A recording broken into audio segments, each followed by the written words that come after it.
सबसे पहले मैं यहाँ कनेक्टेड सभी हमारे जो दर्शक हैं जो मेरे को देख पा रहे हैं उन सब का मैं हमारे डिजिटल प्लेटफॉर्म केएसएफ पाठशाला तथा केएसएफ इंस्टीट्यूट की तरफ से आप सभी का वेलकम करता हूं। इस प्लेटफॉर्म पे कल मेरे बड़े भाई परवीन जीनकर ने आपको इस बैच के बारे में बताया था कि हम कैसे पढ़ाने वाले हैं, कैसे इस तरीके के बैच को आगे हम चलाएंगे, कौन कौन कनेक्टेड होंगे, किस तरीके से हमारा सिलेबस चलेगा। वो सारी बातें मेरे बड़े भाई ने आपको बता दी थी। लेकिन आज मैं आपको एक बहुत बड़ा रीजन बताता हूं, क्योंकि इस रीजन के बिना ये प्लेटफॉर्म आज पॉसिबल नहीं हो पाता। ये रीजन है हम सबका यहाँ कनेक्ट होने का, ये रीजन है मेरा यहाँ पर खड़े होने का, ये रीजन है यहाँ पे जितने भी टीचर है जो यहाँ पे आके पढ़ाएंगे उन सबका रीजन एक ही है। हमारा रीजन ये नहीं है कि पैसे के तौल पे हम आगे बढ़े, हमारा रीजन एक ही है और हमारा मोटो भी एक ही है, जो मैं आपको एक छोटी सी स्टोरी के द्वारा अनाउंस करूंगा और बताऊंगा। ये स्टोरी एक छोटे से बच्चे की, ये एक छोटा सा बच्चा जो है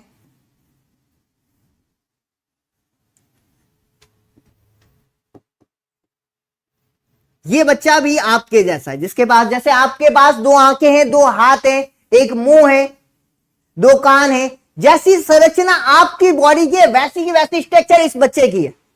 तो इसमें और आप में कोई भेद नहीं है। और ये स्टोरी केवल इस एक बच्चे की नहीं है, ये स्टोरी यहां पर देखने वाले उन सभी बच्चे की है जो खुद साइंस लेके अपने ड्रीम को डॉक्टर बनना चाहते हैं, अपने ड्रीम के पास पहुंचना चाहते हैं, जिसका सपना अपने गले के अंदर एक स्टेथोस्कोप के साथ और एक बॉडी के ऊपर एक व्हाइट कोट के साथ अपने खुद को एक रियल लाइफ में देखना चाहते हैं, उस हर एक स्टूडेंट की है। और इस स्टोरी को मैं यहीं से स्टार्टअप करता हूं। एक छोटा सा लड़का था, वो आप हो सकते हैं, वो मैं हो सकता हूं, यहाँ पे परवीन जी सर हो सकते हैं, जो मोजर जी सर आएंगे वो हो सकते हैं, जीतू सर हो सकते हैं और सवाई जी सर हो सकते हैं। तो यहां पर कोई भी हो सकता है। ये छोटा सा बच्चा जो क्लास 9 के अंदर पढ़ता था,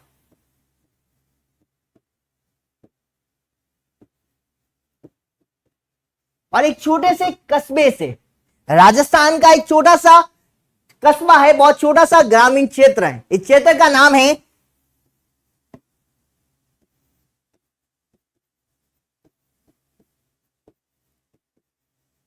सिणंदी।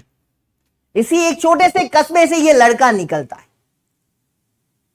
ये लड़का घर पे जैसे अपन सब बैठे होते हैं ना, तब पापा से, मम्मी से, बहनों से गप्पे मार रहे होते, ये लड़का भी यही कर रहा था। नाइट के समय सब उसके फैमिली मेंबर बैठे थे और सभी बैठ के आराम से गप्पे मार रहे थे। एकदम से उसके पापा के सीने में दर्द होने लगता है, एकदम से बहुत खतरनाक वाला पेन इनके पापा के चेस्ट में होने लगता है। और जैसे ये पेन होने लगता है, इसके पापा को हॉस्पिटल में ले जाया जाता है। सिडनी में एक छोटा सा हॉस्पिटल था, वहां पे इनके पापा को बताया गया, ईसीजी किया गया और ईसीजी में क्लियर दिख गया कि हार्ट अटैक हुआ है और बहुत भयंकर वाला हार्ट अटैक हुआ है और बहुत सारी सेल जो हार्ट की थी वो मर चुकी है। फिर इसके पापा को इमरजेंसी में यहां से जोधपुर ले जाया गया और जोधपुर ले जाने के बाद वहां पर इमरजेंसी ऑपरेशन करना पड़ा। ऑपरेशन के लिए जैसे ही एक व्हाइट कोट पहने और एक स्टेथोस्कोप पहना एक डॉक्टर आया इनके पापा को चेक करने। सब उनके सामने हाथ जोड़ रहे हैं, सब रो रहे हैं और ये छोटा सा बच्चा ये सारा सीन देके जा रहा है। और फिर इसके बाद वो डॉक्टर बोलता है कि इमरजेंसी ऑपरेशन करना पड़ेगा और एक ऑपरेशन थिएटर के अंदर ले जाता है, आईसीयू के अंदर लेके जाता है, ऑपरेशन थिएटर के अंदर लेके जाता है।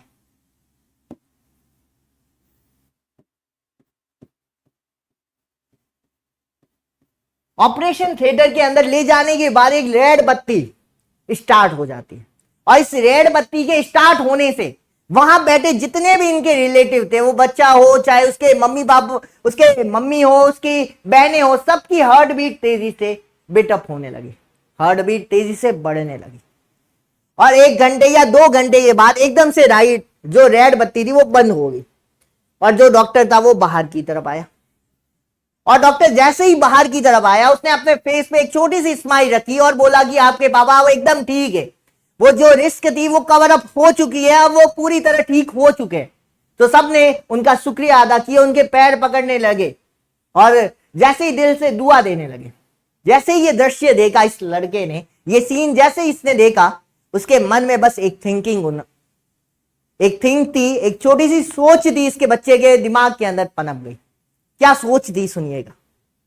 उसने भी अपने दिमाग के अंदर ठान लिया, चाहे कुछ भी हो जाए लाइफ के अंदर, मेरे को भी अपनी लाइफ के अंदर ये व्हाइट कोट और स्टेथोस्कोप अचीव करना है, कमाना है, खरीदना नहीं है। पहली चीज, मेरे को भी अपने लाइफ के अंदर चाहे कुछ भी करना पड़े उसके लिए, लेकिन मैं व्हाइट कोट अचीव करूंगा, मैं एक स्टेथोस्कोप अचीव करूंगा।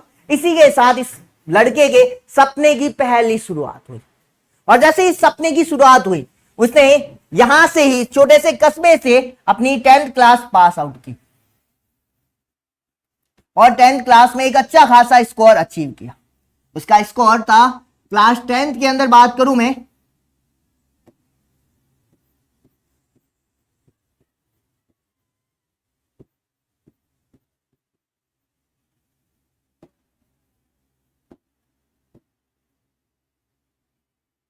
89 to 90%।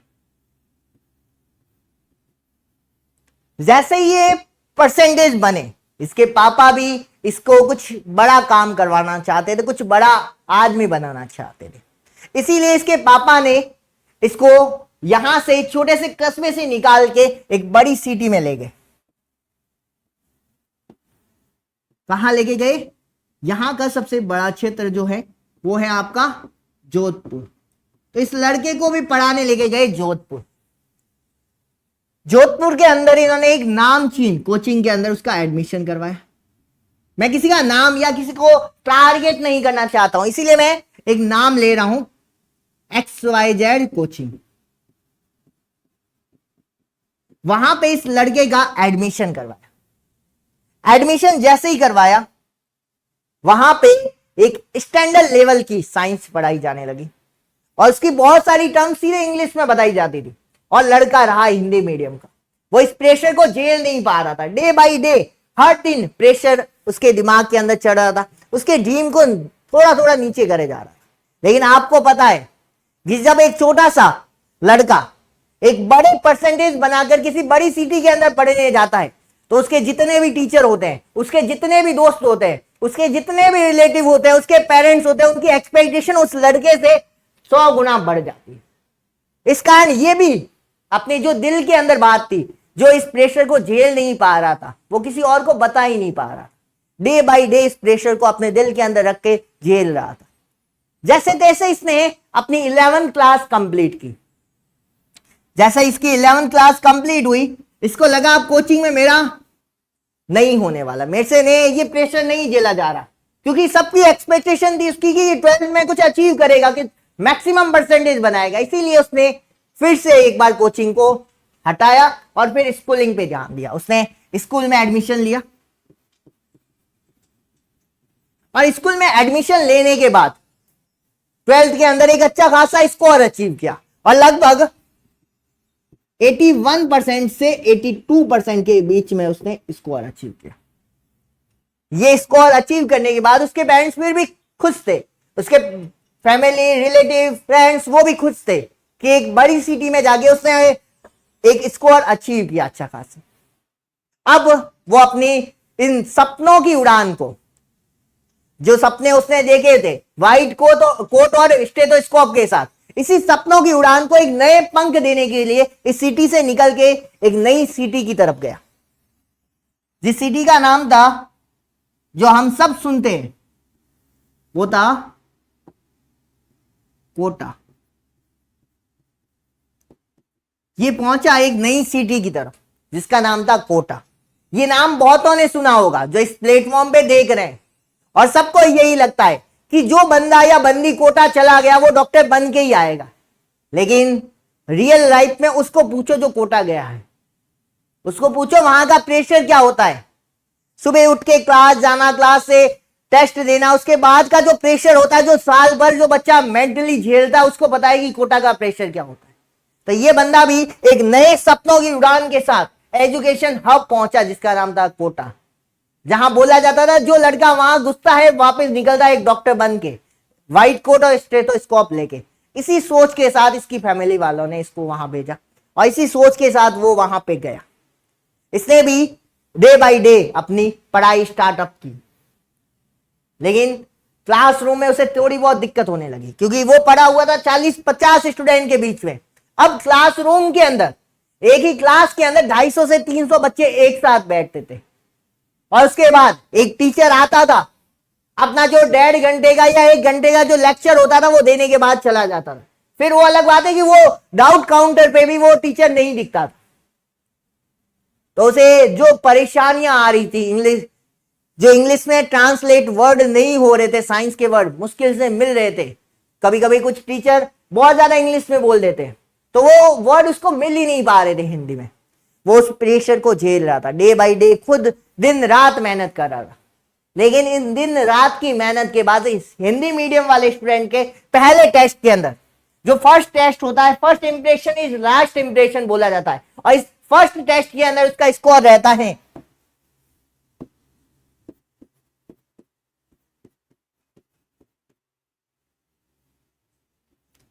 94 marks in 72। समझ पा रहे हो उसकी क्या कंडीशन हुई होगी उस लड़के की? खुद से अंदर ही अंदर टूट गया होगा। उसकी एक्सपेक्टेशन थी 700 मार्क्स की, लेकिन मार्क्स कितने थे टेस्ट के अंदर? 74 मार्क्स। वो खुद से टूटा हुआ था, उसको पता था मैंने डे नाइट एक कर दी थी इस टेस्ट के लिए, लेकिन फिर भी मेरा रिजल्ट क्या था? 94 मार्क्स।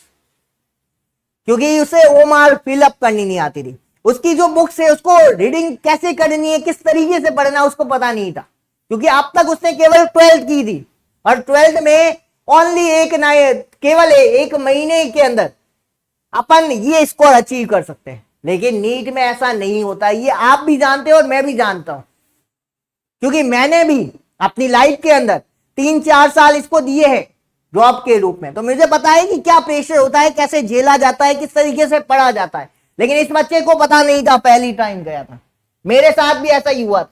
जब पहली बार इसके साथ इसके सपनों को जितने पंख मिलने थे, जो ये सपनों में हमें देखता था, वो सारे पंख कट गए थे।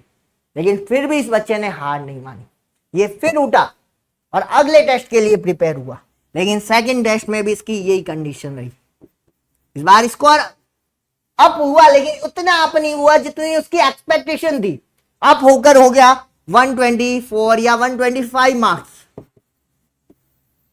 एक बार फिर खुद से हताश, अब फिर से क्लास के अंदर कंसंट्रेशन के साथ पढ़ रहा है।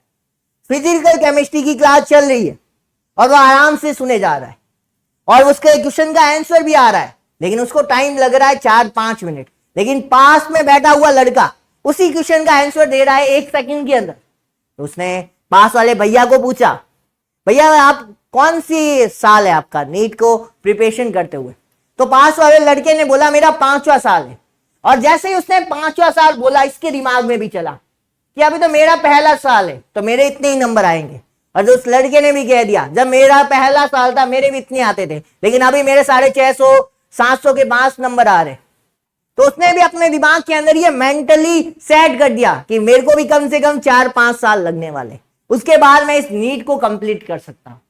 तो इसके साथ ही उसने धीरे धीरे इस नंबर्स को अपनी लाइफ के अंदर उतार दिया। तो साल भर इनका यही स्कोर चलने लगा और फिर से अगले साल वापस स्टार्ट, नई उड़ान नए पंख के साथ। लेकिन फिर से उसका सिलेक्शन नहीं हुआ, फिर भी उसने हार नहीं मानी। फिर से अगले साल फिर से उठा और फिर वापस पढ़ने लगा। तीसरे साल भी नहीं हुआ, कहीं जाकर चौथे 5वें साल ये लड़का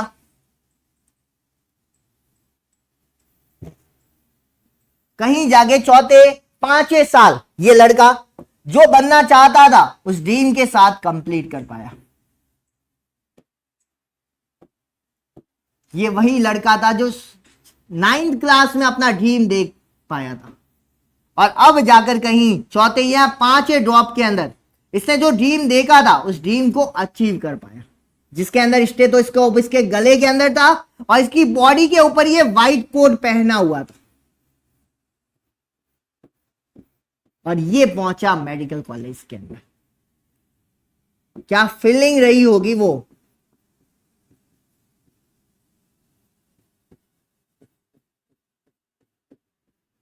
ये फीलिंग जब मैं अपन सोचते हैं तो अपने जो रोंगटे होते हैं वो भी एक बार खड़े हो जाते हैं कि मेरी बॉडी के ऊपर स्टेथोस्कोप होगा, व्हाइट कोट पहने मैं उस मेडिकल कॉलेज के अंदर घूम रहा हूँ, चाहे वो एम्स हो कोई भी या फिर कोई अन्य कॉलेज क्यों नहीं हो।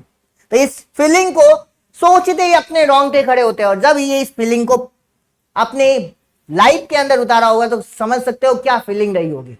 लेकिन ये अपनी जो ड्रीम को पहुंच पाया, ये ड्रीम तो कंप्लीट कर पाया, लेकिन इस ड्रीम को कंप्लीट करने में इसको 4-5 साल लगे।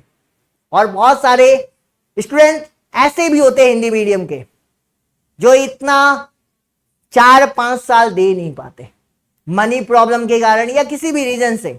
लेकिन वो स्टूडेंट ऐसे होते हैं, ये बंदा भी ऐसा था जो फर्स्ट ड्रॉप में या सेकंड ड्रॉप में मेडिकल कॉलेज में पहुंच सकता था, लेकिन ये पीछे क्यों रहा? उस कंपटीशन की रेस के अंदर, आसपास वाले माहौल के कारण और खुद के हिंदी मीडियम होने के कारण। मुझे पता है जब मैं पहली बार कोटा गया था तब क्या प्रेशर झेला था हिंदी मीडियम होने के कारण, और क्या क्या देखा था उस लाइफ के अंदर, बताऊंगा किसी और दिन। लेकिन अभी के लिए इतना सा, यही मेरा लक्ष्य है कि जो हिंदी मीडियम स्टूडेंट है जिसका सपना ये वाला है, उनको उतना टाइम नहीं देना चाहिए जितना टाइम वो देते हैं, 5 साल 6 साल। वो कर सकते हैं पहले ड्रॉप में सेकंड ड्रॉप में इजीली कर सकते हैं और बहुत अच्छे मेडिकल कॉलेज में एम्स जैसे कॉलेजों में पहुंच सकते हैं। लेकिन ये तभी पॉसिबल है जब उनको पता हो कौन से ट्रैक पे चलना है और किस तरीके से चलना है, और हमारा यही गाइडेंस यहाँ पे रहने वाला है। और जो हमारी टीम है पूरी की पूरी, वो सारी हिंदी मीडियम है और वो इस प्लेटफॉर्म पे, इस पथ पे चली हुई है, और उनको पता है गिर के कैसे उठना है, और उन्होंने जो गलतियां की उनसे आपको सिखाने वाले।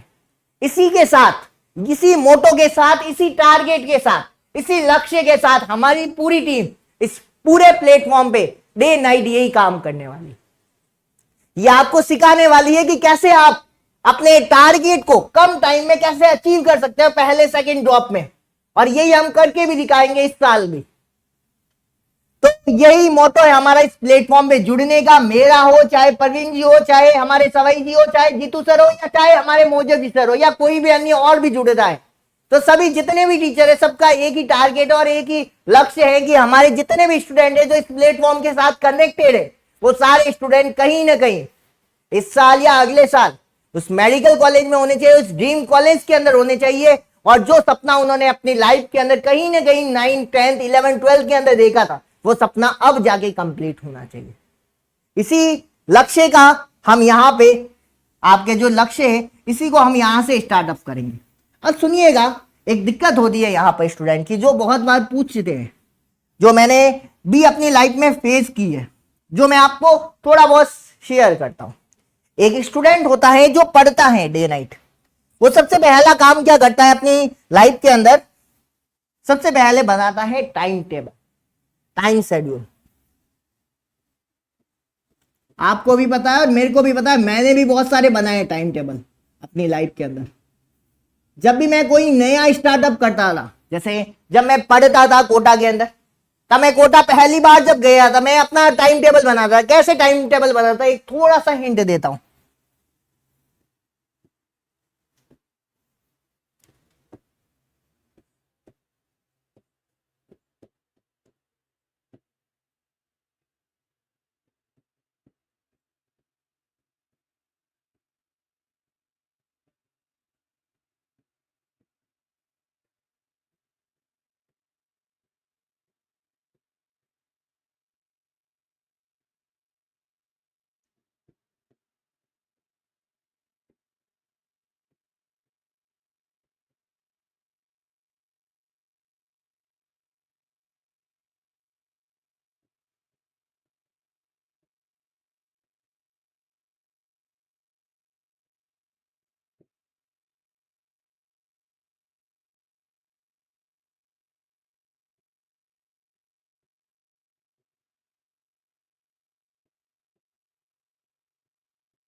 ये ऐसा टाइम टेबल मैंने भी अपनी लाइफ में बनाया था, और कहीं ना कहीं तुमने भी कभी बनाया होता। क्या बनाया था सुनना। सुबह 5 बजे उठूंगा, 5:30 बजे तक जितने भी डेली वर्क होते हैं, फ्रेश होना, जो भी तुम्हारा काम होता है वो सारा काम करूंगा। 5:30 से 6 बजे तक थोड़ा बहुत घूम लूंगा इधर उधर, थोड़ी बहुत योगा योगा जो भी करते हो तुम तुम्हारे डेली लाइफ के अंदर, वो करके 6 बजे तक निपट जाऊंगा। और 6 बजे पढ़ने बैठूंगा, 6 से 8 बजे तक पढ़ूंगा। और 8 बजे पढ़ने के बाद 8:30 बजे तक जो भी ब्रेकफास्ट नाश्ता वगैरह करना है, बाहर जाके नाश्ता करके वापस आ जाऊंगा। और 8:30 से 10:30 बजे तक मैं अपनी खुद की सेल्फ स्टडी करूंगा। और वापस से 10:30 से 11 बजे तक अगर मेरे को फोन चलाना है या दोस्त से टाइम पास करना है तो ये करूंगा। 11 से 12 बजे तक वापस से सेल्फ स्टडी करूंगा। और 12 से 12:30 बजे तक जो भी खाना खा के निपटना है वो काम करूंगा। और जैसे ये काम कंप्लीट होगा, मेरी 1 बजे से 8 बजे तक जो कोचिंग की क्लासेज होती है, 1:30 बजे से लगती है, लेकिन आधा घंटा जाने में, आधा घंटा वापस आने में, ये कवर अप करके 8 बजे फ्री होऊंगा मैं। 8 बजे से 9 बजे तक मैं खाना खाऊंगा, ये खाने का टाइम है, ठीक है। और फिर 9 से 12 बजे तक वापस से स्टडी करूंगा और 12 बजे सो जाऊंगा। कितना अच्छा शेड्यूल है, दिख रहा है कि नहीं दिख रहा है? बहुत बढ़िया दिख रहा है। लेकिन ये शेड्यूल फॉलो होता नहीं है। इसको कचरे के डिब्बे में डाल दो तो भी कोई औचित्य वाली बात नहीं है, क्योंकि ये फॉलो होना नहीं है, ना किसी से आज तक हुआ है। जो टॉपर हो या कोई भी हो, जिसके नीट के अंदर 720 आउट ऑफ 720 स्कोर है, उससे भी फॉलो नहीं होने वाला। उसको कभी पूछना पास बिठा के कि आपसे ये शेड्यूल फॉलो हुआ था, तो उसका जवाब भी होगा नहीं हुआ। केवल 6 दिन हैबिट में ला दिया, 7 दिन, 20 दिन, 1 महीना, लेकिन वो लाइफ टाइम 1 साल तक हैबिट में आना पॉसिबल नहीं है। तो इसीलिए मैं एक छोटी सी हिंट दूंगा आपको, अपनी जो पढ़ाई की स्किल है उसको थोड़ा सा चेंज करने की। इसीलिए क्योंकि आपको पता है कल से अपने लेक्चर स्टार्ट है बायो के, तो कम से कम पहला दिन होता है मोटिवेशन का, सेमिनार का। अगर तुम कोई कोचिंग में जाओ, किसी स्कूल में जाओ, तो पहले दिन यही होता है कि आपको मोटिवेट किया जाता है। आज भी मैं आपको यही कर रहा हूं, आपको एक छोटी सी स्टोरी बताई, अब बता रहा हूं किस तरीके से आपको पढ़ना है, अपनी स्टडी को कैसे कंटिन्यू करना है, यही बात अपन यहां पे समझ रहे हैं। तो ये शेड्यूल फॉलो नहीं करना तो करना क्या है सर? शेड्यूल नहीं बनाएंगे क्या सर? हम हमारा टाइम टेबल होना चाहिए ना, हम कैसे पढ़ेंगे? तो एक छोटा सा टाइम टेबल है, क्या है सुनना।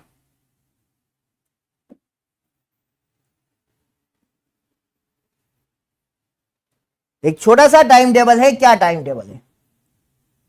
रात को जब तुम सोते हो, मान लो रात को 12 बजे हैं, कितने बजे? रात के 12 बज गए, और तुम अब सोने वाले हो, तुम्हें नींद आ रही है, तो तुम अब सोओगे। तो जब सोने वाले हो तुम, तब एक छोटा सा काम करना है तुम्हें। क्या काम करना है? तुम्हें एक छोटी सी चिट्ठी बनानी है, एक छोटा सा चिट्टा लेना है कागज का, और छोटी सी चिट्ठी के ऊपर तुम्हें क्या करना है समझिएगा। वो छोटी सी चिट्ठी के ऊपर तुम्हें करना है, उसके ऊपर अगले दिन का टारगेट लिखना है कि कल तुम्हें क्या करना है। उस अगले दिन का टारगेट लिख दो, और वो टारगेट तुम्हारा यहां पे लिखकर चिपकाना है, जहां पे तुम पढ़ते हो कि मैं कल बायोलॉजी के अंदर इतना टॉपिक कर लूंगा, फिजिक्स के अंदर इतना पढ़ लूंगा, और केमिस्ट्री के अंदर इतना पढ़ लूंगा। ये तुम्हारा टारगेट तुम्हारे सामने चिपका दो। और जैसे ही तुम्हें ये टारगेट अपने सामने चिपकाते हो, अगले दिन बस इतना सा करना है तुम्हें, छोटा सा काम, कि वो टारगेट जो तुमने चिपकाया अपने आगे, वो टारगेट कंप्लीट होना चाहिए। बस वो टारगेट आपका अगर रात को 10 बजे कंप्लीट हो जाता है तो 10 बजे के बाद जो मन चाहे करो। अगर रात को 12 बजे कंप्लीट हो जाता है तो 12 बजे के बाद जो करना है वो करो। और अगर आपका वो टारगेट कंप्लीट नहीं होता है 2 बजे तक, तो 2 बजे तक सोना नहीं है। और अगर वो टारगेट आपका होता ही नहीं कंप्लीट, तब तक सोना नहीं है। बस इतनी सी हैबिट खुद से और इतना सा प्रॉमिस खुद के मन से, खुद के दिमाग से करना है बस। और अगर इतना प्रॉमिस तुमने कर दिया तो ये मेरी गारंटी है कि फ्यूचर आने वाले टाइम के अंदर, जो मई के अंदर 2024 के अंदर नीट का एग्जाम है, और वो तुम फोड़ोगे। और जो स्टेथोस्कोप का सपना तुम देखते हो, जो ड्रीम पैलेस, जिस मेडिकल कॉलेज का ड्रीम तुम देखते हो, वो मेडिकल कॉलेज के अंदर स्टेथोस्कोप और व्हाइट कोट पहने तुम घूमोगे आराम से। ये तभी पॉसिबल है इस छोटे से टारगेट को अचीव करने के लिए। ये पहला पॉइंट है, इसको तुम्हें अपनी लाइफ के अंदर उतारना है। दूसरा पॉइंट और क्या करना है, पहली बात समझ में आई मेरी। अब दूसरी बात तुम्हें क्या करना चाहिए, दूसरी बात होती है सबसे बड़ी, वो होती है सेल्फिश। इसका मतलब समझते हो, सेल्फिश का मतलब क्या होता है? जो तुम्हें कहता है ना, कोई गाली देता है, लड़कियां आपस में बतलाती है, एक दूसरे से बात करती है जब आपस में, तो किसी को नीचा दिखाने के लिए बोलते हैं ये सेल्फिश है। लेकिन जब ये बोलती है कि वो सेल्फिश है, तो मुझे लगता है कि मैं सही हूं। अगर वो सेल्फिश है तो वो लाइफ में बहुत आगे जाने वाली है। तो मैं तुम्हें भी यही कह रहा हूं, तुम्हें क्या बनना है, सेल्फिश बनना है। सेल्फिश क्यों, रीजन बताता हूं, एक छोटा सा रीजन बताता हूं। तुम्हारा कोई ऐसा दोस्त होगा जो अब मेडिकल कॉलेज में पहुंचा होगा, या आईएएस या कलेक्टर बना होगा, कुछ ही तो बना होगा, ऐसा कोई डॉक्टर होगा। एक बार इमेजिनेशन करो अपने दिमाग में, एक बार उसकी इमेज लाओ। तुमने उसको सोच लिया होगा, जो डॉक्टर होगा उसकी इमेज तुम देख पा रहे होंगे। अब देखो, अब सोचो, जैसे पहले तुम उसके साथ घूम रहे थे, क्या आप घूम पाते हो क्या? अब उससे बात करनी हो तो भी उससे टाइम लेना पड़ता है कि तुम किस टाइम फ्री हो। क्या पहले ऐसा करते थे तुम? पॉसिबल नहीं है ना। अब कोई कलेक्टर तुम्हारा दोस्त है, उससे मन चाहे तब कॉल करते हो, नाइट में तुम्हें लगता है कि अब ये फ्री होगा, अब कॉल करो। क्या पहले ऐसे करते थे तुम? पहले ये सोचते थे सामने वाला फ्री है कि नहीं, बस तुम्हारा मन पड़ा तब फोन उठाया और सीधा कॉल कर देते थे। और ये यहां पर भी होता है। अब उसके अकॉर्डिंग तुम्हें अपना टाइम चेंज करना पड़ता है। अब सुनो मेरी बात, अब अपनी लाइफ की बात करते हैं। तुम एक एस्पिरेंट हो नीट के, नीट की प्रिपरेशन कर रहे हो तुम, और जब नीट की प्रिपरेशन कर रहे हो, तुम्हारे शेड्यूल के अकॉर्डिंग जब सिलेबस कंप्लीट करना उसके अकॉर्डिंग तुम पढ़े जा रहे हो, पढ़ाई कर रहे हो रूम पे। तुम्हारे दोस्त का कॉल आया तुम्हारे पास। कॉल क्या आया कि भाई आज मेरा मूड खराब है, कहीं बाहर चलते हैं, थोड़ा घूम के आते हैं, मैं तुम्हें कुछ खिलाऊंगा, कोल्ड ड्रिंक पिलाऊंगा, या जो भी लालच देता है वो लालच दे रहा है। और तुमने क्या किया, अपनी बुक को वहीं पे क्लोज किया, और जैसे ही उसने बोला उसके साथ घूमने चले गए। और जैसे ही तुम घूमने गए, 2 घंटे आराम से घूमे, रिलैक्स हुए, और तुम्हें पता है कि बाहर घूमने जाने के बाद वापस रूम पे आओगे तो क्या तुम्हारा पढ़ाई पे मन लगेगा क्या? जो 2 घंटे वहां पे खराब किया, 1 घंटा वापस रूम पे आके करोगे। और जो तुम्हारा शेड्यूल जो तुमने नीट के अकॉर्डिंग बनाया था, कि मान लो मई के पहले संडे के अकॉर्डिंग बनाया था, अब वो तो शेड्यूल तुम्हारे नीट के एग्जाम से 3 घंटे आगे सरक गया। इसका मतलब तुम नीट के अंदर वो चीज नहीं कर पाओगे जो तुमने सोची थी। अब वो तुम्हारा 3 घंटे लेट हो चुका है, और वो 3 घंटे लेट होना बहुत भारी पड़ता है लाइफ के अंदर। और यही वो घंटे थे जो हर स्टूडेंट को भारी पड़ता है। और मेरा भी ये नेगेटिव पॉइंट था लाइफ का, कि मैं थोड़ा सा समझ लोगे नहीं, दानवीर कर्ण था, अपना टाइम किसी को भी ऐसे ही फिजूल में दे देता। और ये सबसे बड़ा नेगेटिव पॉइंट मेरे लाइफ में रहा। मैं नहीं चाहता कि ये नेगेटिव पॉइंट आपके लाइफ के अंदर रहे, तो इसीलिए मैं कह रहा हूं दूसरा पॉइंट कि आप सेल्फिश बनिए। अगर दोस्त है तो दोस्त को बोलिए कि अभी नहीं चलूंगा, जिस टाइम आपको लगता है कि आपका टाइम थोड़ा सा आगे, जिस समय तुम फ्री होने का सोचते हो उस समय चलेंगे आराम से, ताकि तुम्हारा शेड्यूल खराब नहीं हो, तुम उस खराब टाइम को सही यूटिलाइज कर सको। ये सोचना पड़ेगा तुम्हें, और अगर ये सोचते हो तो तुम सही हो, सही ट्रैक पे चल रहे हो। दूसरी चीज समझे। तीसरी चीज,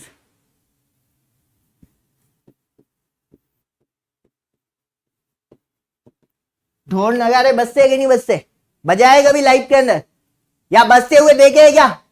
वही चीज यहां पे मैं तुम्हें कह रहा हूं कि जो तुम कर रहे हो लाइफ के अंदर, या मान लो तुम कोटा गए हो, या कुछ भी अपनी लाइफ के अंदर कर रहे हो, वो चीज या तो तुम्हारे इस गोल के पास, जो सपना तुमने देखा उसके पास ले जाने वाले लोगों को पता होनी चाहिए, इसके अलावा किसी और को नहीं। जैसे ये ऑनलाइन प्लेटफॉर्म है तुम्हारे पास, जिसके मीडियम से तुम पढ़ रहे हो, जिसके माध्यम से तुम पढ़ पा रहे हो, और जिस माध्यम से तुम पढ़ रहे हो, ये तुम्हारे घर वालों को नहीं पता होना चाहिए कि तुम क्या पढ़ रहे हो।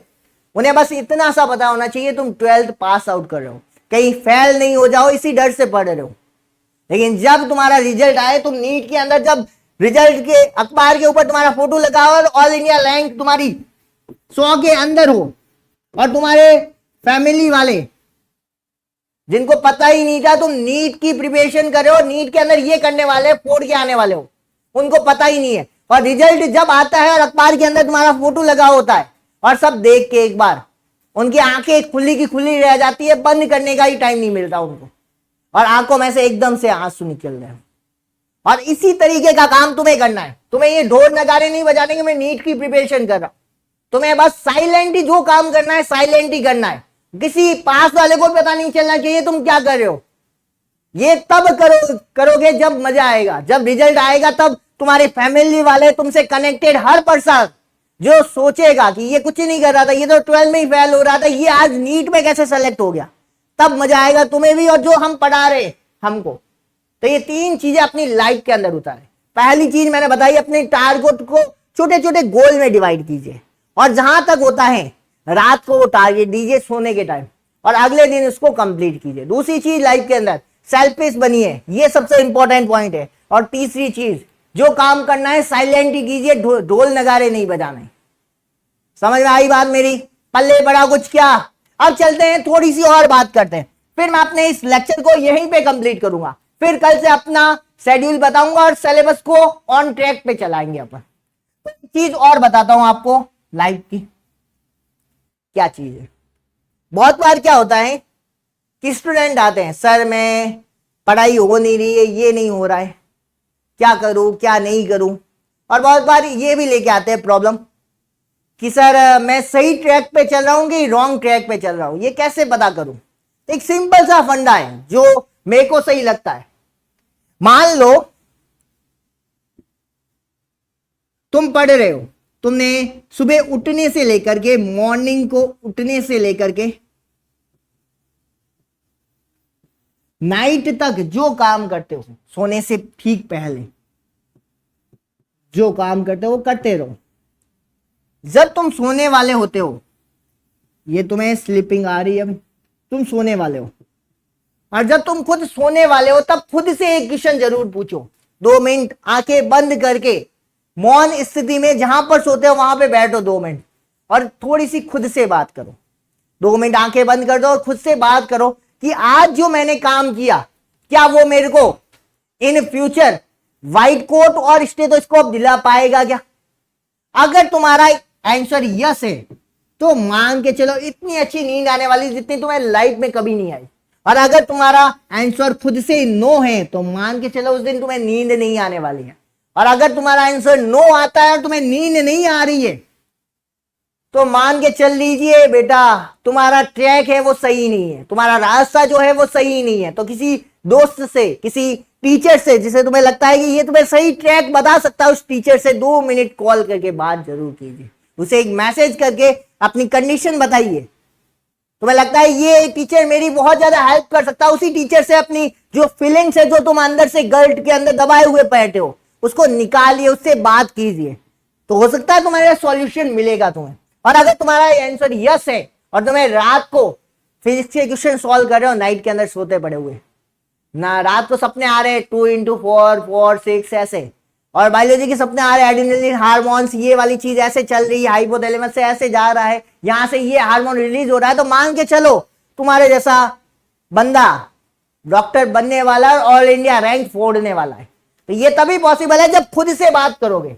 तो खुद सही ट्रैक पे हो कि गलत ट्रैक पे, किससे पूछना है? खुद से पूछना है, किसी और से नहीं पूछना है। और जितनी अपनी फीलिंग है उसको अपने साथ, जो तुम्हें लगता है कि ये बंदा सही है, केवल उसके साथ शेयर कीजिए। हर किसी के साथ ऐसे घूमते घूमते फिरते हुए शेयर नहीं करनी है। आई बात समझ में क्या? किसी को दिक्कत है क्या? थोड़ा बहुत पल्ले बढ़ा क्या? आ रही है ना समझ में? अब देखो यहां पे ये बात हो गई अपने थोड़े बहुत मोटिवेशनल। अब थोड़ी बहुत अपने सिलेबस से कनेक्टिविटी करते हैं। तो मैं आपको इंट्रोड्यूस करता हूं खुद से। मेरा नाम भावेश जैन है और मैं इस प्लेटफॉर्म पे आपको एक सब्जेक्ट पढ़ाऊंगा जिसका नाम होगा बायोलॉजी। और तुम्हें पता है तुम सब पढ़ने वाले स्टूडेंट है और तुम्हें पता है कि नीट के अंदर जो नीट का एग्जाम होता है, ये एग्जाम होता है 720 मार्क्स का। और इस 720 मार्क्स में 3 सब्जेक्ट आते हैं। एक होता है फिजिक्स, दूसरा होता है केमिस्ट्री और तीसरा होता है बायोलॉजी। और बायोलॉजी के 2 पार्ट्स होते हैं, एक होता है बॉटनी और दूसरा होता है जूलॉजी। तो इसका वेटेज रहता है 360 मार्क्स, इसका वेटेज रहता है 180 मार्क्स और इसका वेटेज रहता है 180 मार्क्स। तो मेरी बात समझ पा रहे होंगे। अगर तुम किसी भी कैटेगरी से बिलोंग करते हो और तुम सोचते हो कि बिना बी के, बिना बी मतलब समझ रहे हो कि नहीं समझ पा रहे हो मेरी बात, कि तुम बिना बी के कुछ उखाड़ पाओगे, पॉसिबल है क्या? नहीं है ना। तो समझ के चलिए, पहले लेक्चर में ही समझा रहा हूं, तुम्हारा जब जन्म हुआ था, जन्म को क्या बोलते हैं इंग्लिश में? बर्थ।